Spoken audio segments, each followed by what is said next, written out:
Hello everyone and welcome to the channel. If it's your first time here, thanks for stopping by. My name is Jason, and in this episode we're going to be taking a look at all the knives in my collection that have Digi-Camo scales.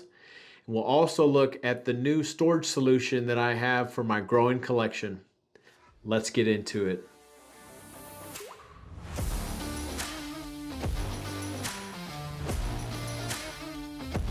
All right, I'm just going to start here on the top and we'll start pulling some of these knives out of here. As you can see, this top drawer, I have all of my knives in here. I'll start pulling out some of these Digi-Camo scaled knives and give you a shot of each of them, and then I'll put them up here on the bench top. First one we're going to look at is the Spyderco Military. This is the first edition. So I don't have the Military 2 yet in this version with the Digi-Camo and the black blade, but I've got it on my wish list and should have one shortly. And you can see here I've got the little green titanium weed bead on there also. And then these first few that we're going to look at are all going to be Spyderco. This is my PM2 with Tonto blade on that one. And I don't have this one. I think I've mentioned before on a different episode that it didn't come. I didn't purchase this one with the actual Digi-Camo scales on it. I actually purchased it with the black G10 scales, and then I found a set on I think they were on eBay where I picked these up and then switched them out. But yeah, this one is the PM2 with the Tonto.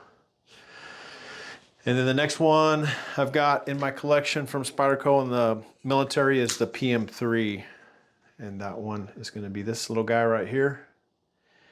And then, as all of you guys probably know, with the Militaries, that after the first one they went to the compression locks. So the PM2 and the PM3 have the compression lock, and I'm pretty eager to get the Military 2, the large one, because that's one of the major changes that they did on that model was they changed it from a liner lock to the compression lock.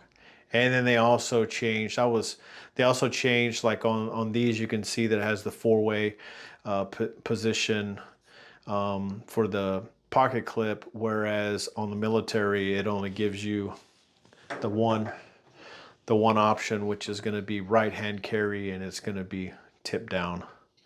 Can't put on this one, so looking forward to that. It's going to have a larger lanyard hole also, like the PM2 and the PM3. All right, then we'll stick with Spyderco. This is going to be my Endura, and a lock back. I don't carry this one a whole lot, but I did really like the fact that it had the Digi-Camo scales on as well. They're not G10, but still does have the camo scales on it.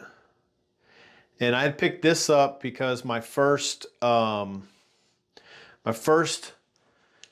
Endura, which was a gift to me, is this one right here. And I wanted one that I could carry. This one my wife bought for me for Christmas, and I've never carried this one. I just keep it in my collection, so I have this real big lanyard on it.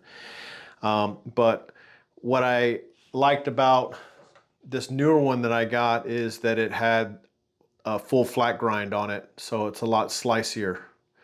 This one is quite a bit beefier with that different grind on it. So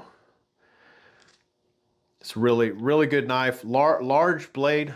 So got a lot of blade there to work with. Good slicer. And let's see, we'll go to my Demco 20.5. This is a really nice knife too. I want to get I want to purchase their larger larger version of this knife. I know they've got a new blade shape as well, so it looks pretty cool.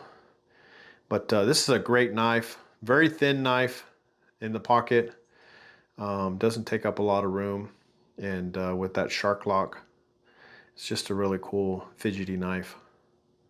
So you can see I've used this quite a bit. It's got some wear and some tape residue and stuff on there, so this is it's been a really great knife. Let's go to what do we got next? We got some Kubi knives. So this one is going to be the carve. I think they call this the carve Ness.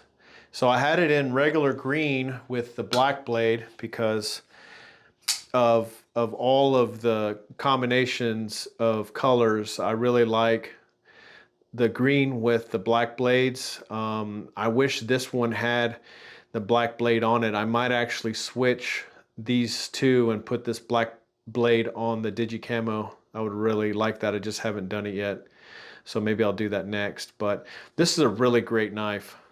It's got great action, and to me it just really looks really cool with that kind of fuller there on the top of the blade and that Tonto profile. Yeah, just a really cool knife. And I like what they did with the flipper tab there where they milled it out. So yeah, this one's really cool. I like that one a lot. And then got another Kubi knife, and off the top of my head, I'm drawing a blank here. I can't remember the name. Maybe it'll come to me here in a minute, but I have this one. I had it in green just like the other one before, and then I purchased it in the Digi-Camo. Now these both have the satin blades, so can't switch the blades over, but both D2 blade material. But yeah, just really cool pattern, and it's you can tell from, like, compared to the other Digi-Camo knives that I have, they have a like a lighter. This has a lighter Digi-Camo. It's almost got like a jade Digi-Camo, whereas the like the Spyderco's is a very dark, like olive green Digi-Camo. So it's nice to have a little different color. And then let's see, what else do we got here? Oh, we have the new got this one, and where is the other one? I don't see it. Oh, here it is. These were just on our last video that we did. This one's the Artisan Predator, and it's kind of got that lighter, almost like jade Digi-Camo on it as well. And this normally has a backspacer with the like the Phillips tip glass breaker, but I've removed that. If you guys haven't seen that video already, where I show all these Artisan blades, I'll leave it linked at the end of this one. You guys can check it out. There's a carbon fiber model of this knife that we're actually giving away, and you guys can get registered for that. But it has the backspacer and the glass breaker. So this is the large Predator, and then this one is the mini, or the small they call it. And the same thing with that same color of Digi-Camo. So really cool. Like these a lot. Got them at Blade Show, Texas.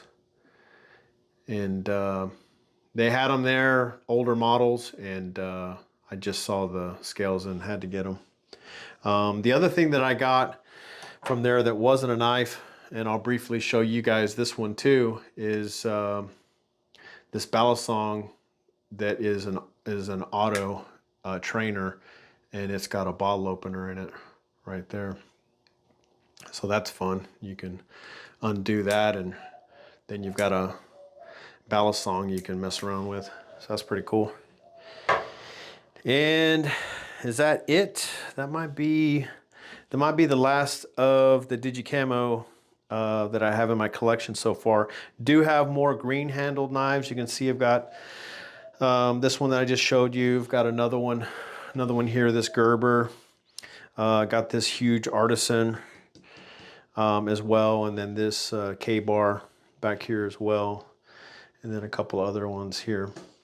But let me go ahead and show you real quick the rest of the setup, so how we're storing everything. So we've got, this is just kind of a spare drawer here. I've got a couple of knives that I'm going to be taking inventory that I need to take back up to our store to put on the shelf for sale. I've got some stickers and whatnot. So that'll be a storage for more knives. This drawer right now is for Trenton. So he's got his knives stored here. So he's got a Kaiser and this Civivi, Kershaw, and a 511 knife, another Kershaw Balisong, and then he's got like his Kaiser knife roll, and then this Vosteed little pouch there. And then down here we've got all the tools that we use to work on stuff, taking knives apart, or just anything that we need to do as far as working on stuff. We've got that in here. And then down here is all of my boxes for all my knives, bags, cleaning cloths, all the knives that are in my collection. I keep all the boxes so that if I ever want to sell them or give them away, I have the original packaging for them. So I keep that in there. And then over here on this side, this is going to be open for more knives. I just have this Something Obscene mat in there right now, since we don't need that. This is going to be a lot of the stuff for all of the lights, and for all the connections for editing, and all the different equipment, the remotes for the lights, and just everything for our cameras and everything. So that's just storage for that. And then here is going to be paracord and all the microcord and the nano cord that we have, all the Atwood rope that we carry or keep here at the house for different projects. And then down here is a lot more paracord, and even the larger rolls of paracord. This has helped out a lot. We had stuff kind of just here and there, and this has been great. So I think this is going to work out awesome. If any of you guys are interested in this actual toolbox bench top, I will leave it linked in the description, and you guys can check it out. Also, you can kind of see over here on the side, it does have a cord with an outlet there. It's got multiple outlets, USB plugs as well. So just a really cool setup. All right, guys, that's pretty much going to do it for this episode. I appreciate all of you hanging out to the end of the video. If it is your first time here and you've enjoyed the content, we'd really appreciate it if you guys would consider subscribing. We're trying to get to that 500 subscriber mark, and we're getting closer each and every week. So thank you so much for each and every one of you who has subscribed to the channel and continue to support us. We really appreciate each and every one of you. We will leave some episodes linked at the end of this one, so you guys can jump over there, check out some more content. We do have a new episode that we just released. It is a knife giveaway, so you guys still have chance to get registered for that. We've got more content coming out, so just keep an eye out for that. Stay tuned, and until then, like always, guys, thanks for watching.